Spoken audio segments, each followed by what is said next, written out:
years since our last Leadership in Action video. So today, I'm excited to be talking to Rocio Lorenzo.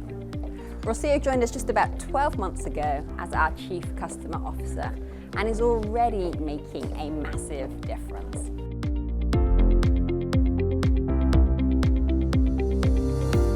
Hey Rocio, how are you? So we're going to take a walk if that's okay and show everyone the office as we go. So I was saying you've been here just about a year? Well, officially in September, but yeah. Almost a year. Almost a year. I was thinking about your leadership transition, which has to be one of the most complex I've seen. What was it? New country, new industry, new job, new baby. I mean, how did you do all of those things? Well, it was surprisingly easy. It kind of, everything kind of flew into place. Yeah. And so, obviously, since I left my previous job, I had a couple of months, especially being super pregnant, to kind of think about how the new role is going to be, what is my agenda, and all of those things. And so, no, it was, I know it sounds like a very complex, but at the end it wasn't that complex. I do have to thank my husband though for helping me manage all of that, because just housing, schools, and all of that. But no, I think after all, it sounds more difficult than it is. Okay, and you knew us a little bit, of course, before you joined, having supported that helped us. massively. Yeah, of course.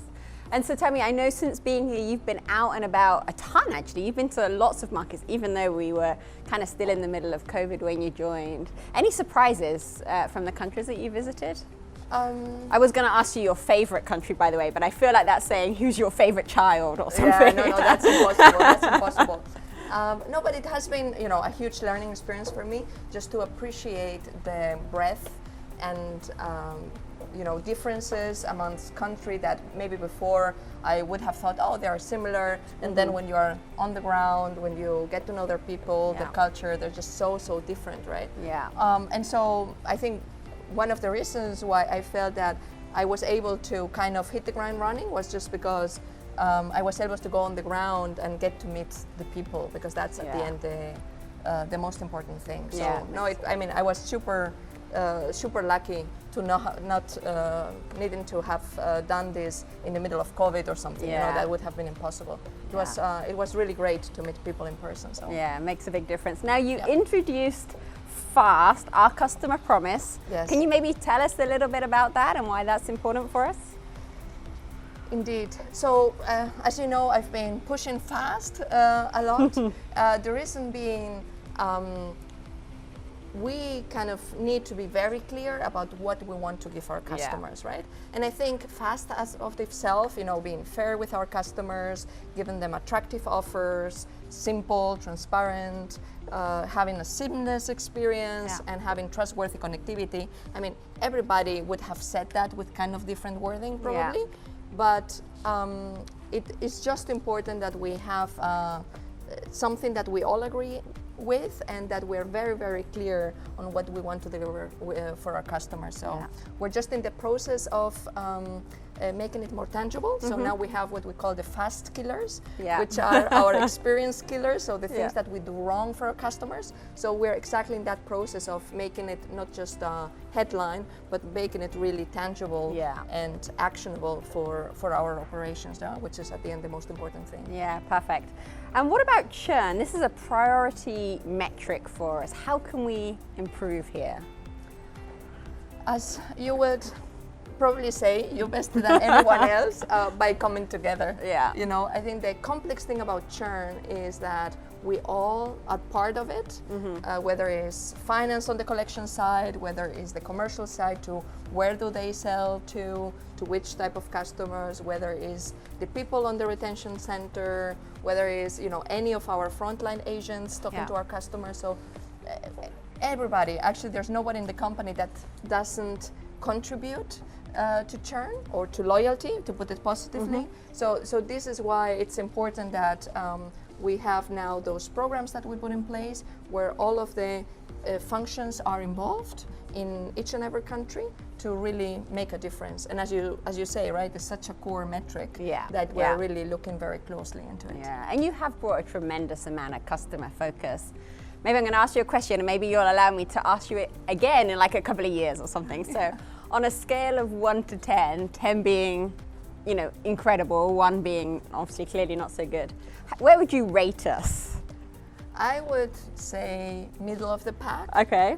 So I think and I said that even at the beginning, I think it was my first week in one of the communication forums. I don't know if it was the Leadership Summit or something like that. I think most of our people are individually very customer focused. Yeah. But when we are doing our daily work, because of the different constraints that we have not yet been able to set up a system that allow us to be customer focused by default. And so that's exactly what we're trying to do with the churn programs, with digital, with identifying the fast killers and killing them. So to kind of not just make it the individual that has to have a certain mindset, but to make it easier, more part of the standard process to be customer focused. Yeah. And where would you hope we could get to? Like, what would good look like if you were sort of thinking a few years ahead? Where would you hope we would be? How would you sort of describe our experience? To be very metric focused, since we are LLA, we like metrics a lot, I would say to have a churn of not more than 1.5% of the base. And maybe for everyone, just for listening, where are we today? Oh, today we're at 2.5 at best, so it would be kind of almost halving our churn. So given, you know, in 2 words, basically, giving the customers less reasons to leave us, and as well, because it's not all like they want to leave us, sometimes it's because they can't pay. So I think it's on the one side, on the so-called voluntary, to give our customers no reasons to leave us, and on the involuntary side, to find ways, propositions, products, payment plans, so that we can help our customers as well through rough patches. For the ones that are just affected, for example, inflation these days is a big topic. So, you know, making sure that we identify our good customers and helping them get through the rough patches that they might have. Now, it's easy to think that customer experience is someone else's job. Do you have any hints and tips and some of the things that others can be doing to help drive customer experience? I think that it's about living our culture more generally, which is really to take ownerships and take risks. So I think there's there's a mindset part, but there's a process, a really operational process part of us really empowering our frontline to make the decisions that they need to take to do good to our customers. Yeah, and that's the goal. The goal is that we do good things for our customers. But Rocio, thank you so much. Great to talk to you. Thank you, Kerry. Such a pleasure.